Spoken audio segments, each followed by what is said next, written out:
Hello friends, स्वागत है आपका अपने channel law study with Chamoli में। साथियों, आज की इस वीडियो में हम बात करेंगे who decides essential religious practices, यानी कौन निर्धारित करता है कि यह आवश्यक धार्मिक प्रथाएं हैं।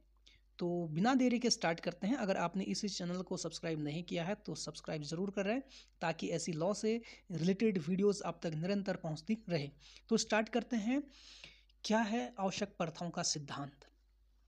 देखिए, इंडियन कॉन्स्टिट्यूशन के आर्टिकल 25 और 26 के अंतर्गत धार्मिक स्वतंत्रता प्रदान किया गया है। प्रत्येक व्यक्ति को अपने धर्म को मानने, पालन करने और प्रचार करने का अधिकार है। यह अधिकार सार्वजनिक व्यवस्था, नैतिकता और स्वास्थ्य के अधीन सीमित है। इस संदर्भ में आवश्यक धार्मिक प्रथाओं का सिद्धांत विकसित हुआ। इसका उद्देश्य निर्धारित करना है कि कौन सी प्रथाएं वास्तव में आवश्यक हैं। ठीक। और मोहम्मद हनीफ कुरैशी वर्सेस बिहार राज्य में न्यायालय ने कहा कि हर प्रथा आवश्यक नहीं होती। यह सिद्धांत धर्म और सामाजिक सुधार के बीच संतुलन बनाता है। इसकी हिस्टोरिकल बैकग्राउंड के बारे में बात करें तो शिरूर मठ मामले में इस सिद्धांत की नींव रखी गई थी। न्यायालय ने कहा कि धर्म में केवल आवश्यक प्रथाएं ही संरक्षित यानी प्रोटेक्ट होंगी। इस डिसीजन ने धार्मिक स्वतंत्रता को व्यापक व्याख्या की, यानी वाइडर इंटरप्रिटेशन किया।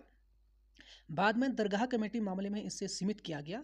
न्यायालय ने कहा कि अंधविश्वास या परंपरा आवश्यक नहीं होती। इससे न्यायालय की प्रथाओं की जांच करने की शक्ति मिली।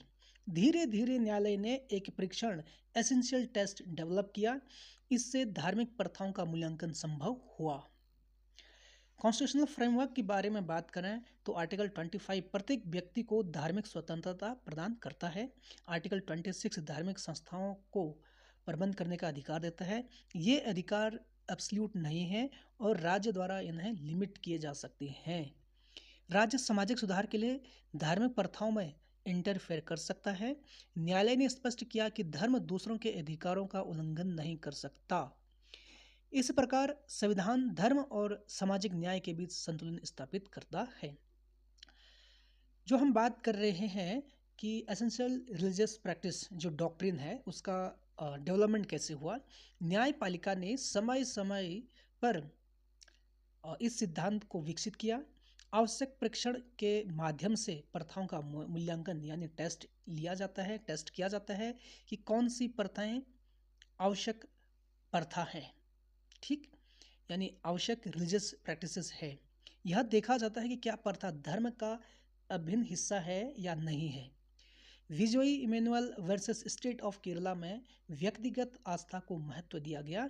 इस मामले में एक स्कूल के छात्र के द्वारा राष्ट्रगान गाते समय राष्ट्रगान का पालन नहीं किया गया तो कोर्ट ने कहा यह उसकी व्यक्तिगत आस्था पर निर्भर करता है और उसको बाउंड नहीं किया जा सकता है राष्ट्रगान को गाने के लिए।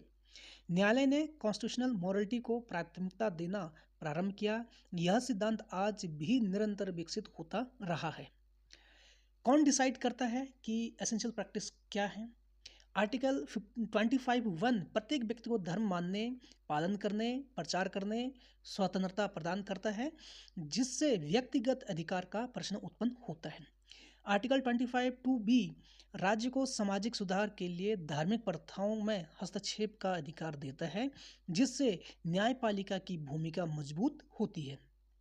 आर्टिकल 26 भी धार्मिक प्रथाओं को अपने धार्मिक मामलों का प्रबंध यानी मैनेजमेंट करने का राइट देता है, जिसे धार्मिक स्वायत्तता का सिद्धांत स्थापित होता है। आर्टिकल 14 समानता का अधिकार यह सुनिश्चित करता है कि कोई भी धार्मिक प्रथा भेदभाव न हो, यानी किसी भी धार्मिक प्रथा का भेदभाव न हो। आर्टिकल 15(1) लिंग, धर्म आदि के आधार पर डिस्क्रिमिनेशन को प्रोहिबिट करता है, जिससे न्यायिक इंटरफेरेंस आवश्यक हो जाता है। आर्टिकल 21 गरिमा सहित जीवन के अधिकार को संरक्षित करता है, जो धार्मिक प्रथाओं के परीक्षण में महत्वपूर्ण है। न्यायिक समीक्षा जुडिशियल रिव्यू के माध्यम से जुडिशियल रिव्यू के सिद्धांत के अंतर्गत कोर्ट को यह राइट प्राप्त है कि वह धार्मिक प्रथाओं की वैलिडिटी को जांच सके। Commissioner Hindu religious endowments versus Shirur Math में यह स्थापित किया गया कि न्यायालय आवश्यक धार्मिक प्रथा का परीक्षण कर सकता है। दरगाह कमेटी अजमेर वर्सेस सैयद हुसैन अली में यह स्पष्ट किया गया कि सभी प्रथाएं आवश्यक नहीं होती। Indian young lawyer association versus state of Kerala में न्यायालय ने संवैधानिक नैतिकता को कॉन्स्टिट्यूशनल मोरालिटी को प्रायोरिटी दी। Kantaru Rajeevaru versus Indian young lawyer association में इस प्रश्न को बड़ी संविधान पीठ को संदर्भित किया गया। न्यायपालिका और धार्मिक समुदाय दोनों की भूमिका है, परंतु अंतिम नियंत्रण संवैधानिक मूल्यों के अधीन न्यायपालिका के पास रहता है। अब बात करते हैं सबरीमाला केस 2018 का। देखिए, सबरीमाला केस मामला Indian young lawyer association versus state of Kerala. Kerala के सबरीमाला मंदिर में 10 से 50 वर्ष की महिलाओं के प्रवेश पर प्रतिबंध लगाया गया था, जिसे याचिकाकर्ताओं ने मौलिक अधिकारों का उल्लंघन माना। ठीक है, मौलिक अधिकारों के उल्लंघन माना और इन अधिकारों के उल्लंघन के आधार पर इसे सुप्रीम कोर्ट में चुनौती दी गई। फैक्ट क्या थे? मंदिर में भगवान अयप्पा को नैष्ठिक ब्रह्मचारी माना जाता है, जिसके आधार पर इस आयु वर्ग की महिला के प्रवेश पर परंपरागत प्रतिबंध था। इसे धार्मिक प्रथा बताकर उचित ठहराया गया। इशू जो इसमें थे, क्या यह प्रतिबंध article 14 equality, article 15 discrimination, article 25 religious practice की जो फ्रीडम है तथा आर्टिकल 17 अनटचेबिलिटी वायलेशन का उल्लंघन करता है, और क्या यह वास्तव में आवश्यक धार्मिक प्रथा है? मेजॉरिटी का डिसीजन आया 4:1 से। सुप्रीम कोर्ट ने कहा कि यह प्रतिबंध आवश्यक धार्मिक प्रथा नहीं है तथा महिलाओं को प्रवेश से वंचित करना अनकॉन्स्टिट्यूशनल है। न्यायालय ने समानता, गरिमा और संवैधानिक नैतिकता को प्राथमिकता दी। अल्पमत डिसेंट जो डिसीजन था, और न्यायमूर्ति इंदु मल्होत्रा ने असहमति व्यक्त करते हुए ये कहा कि न्यायालय को धार्मिक आस्थाओं में हस्तक्षेप नहीं करना चाहिए और यह तय करना आर्थिक यानी धार्मिक समुदाय का अधिकार होना चाहिए।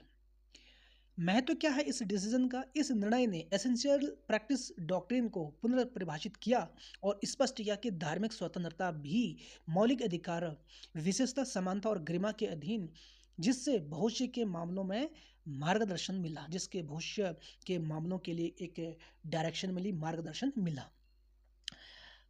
कुछ महत्वपूर्ण केस है, लैंडमार्क केस है। सिरूर मठ केस 1954 का है। इस मामले में मठ की संपत्ति और धार्मिक कार्यों पर राज्य का नियंत्रण को चुनौती दी गई। प्रश्न था, क्या राज्य धार्मिक मामलों में इंटरफेयर कर सकता है? सुप्रीम कोर्ट ने कहा, केवल आवश्यक धार्मिक प्रथाएं, एसेंशियल रिलीजियस प्रैक्टिस ही प्रोटेक्ट होंगी। इसी केस से एसेंशियल प्रैक्टिस डॉक्ट्रिन यानी एसेंशियल प्रैक्टिस डॉक्ट्रिन की शुरुआत हुई। ठीक है। वेंकट रमन्ना देवारू केस 1958 के मामले में मंदिर में कुछ वर्गों के प्रवेश पर प्रतिबंध लगाया गया था।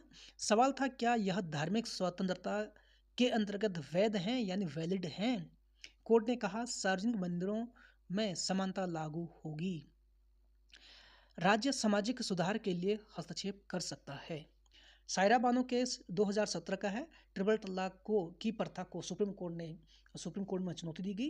प्रश्न था, क्या यह इस्लाम का आवश्यक प्रथा है? इस्लाम की यह आवश्यक प्रथा है?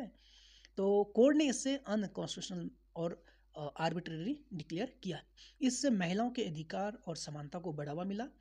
SR बोमई केस 1994 का है। कुछ राज्यों को धर्मनिरपेक्षता के आधार पर बर्खास्त किया गया। मुद्दा था, क्या सेक्युलरिज्म संविधान का मूल ढांचा है? सुप्रीम कोर्ट ने सेक्युलरिज्म को बेसिक स्ट्रक्चर डिक्लेयर किया। इससे धर्म और राज्य के बीच बैलेंस का सिद्धांत मजबूत हुआ। और कंतारू राजवरू केस 2019 का है। सबरीमाला निर्णय के खिलाफ रिव्यू पिटीशन दायर हुई। सवाल उठा, एसेंशियल प्रैक्टिस की पुनः समीक्षा होनी चाहिए। सुप्रीम कोर्ट ने इस मुद्दे को बड़ी संविधान की पीठ को भेजा और इससे स्पष्ट हुआ कि डॉक्ट्रिन अभी भी विकसित हो रही है। Indian young lawyer association review, इसका भी रिव्यू किया गया। सबरीमाला मामले में रिव्यू पिटीशन पर सुनवाई हुई। कोर्ट ने व्यापक धार्मिक मुद्दों को एक साथ जोड़कर देखा। कई महत्वपूर्ण प्रश्नों को संविधान पीठ को भेजा गया और एसेंशियल प्रैक्टिस डॉक्ट्रिन पर पुनर्विचार जारी रहा। ठीक। जो रिसेंट डेवलपमेंट है 2022 से 23 के बीच, हाल के मामलों में संवैधानिक नैतिकता पर जोर दिया गया और धार्मिक प्रथाओं की जांच में समानता और अधिकारों को प्राथमिकता दी गई। न्यायालय ने सामाजिक सुधार के दृष्टिकोण को अपनाया। इससे डॉक्ट्रिन को आधुनिक और प्रगतिशील दिशा मिली। कंक्लूजन जो है, आवश्यक धार्मिक प्रथाओं का सिद्धांत एक महत्वपूर्ण विधिक उपकरण है। यह धर्म और मौलिक अधिकारों के बीच बैलेंस बनाता है। शायरा बानो के इस मामले में सामाजिक सुधार को बढ़ावा दिया गया।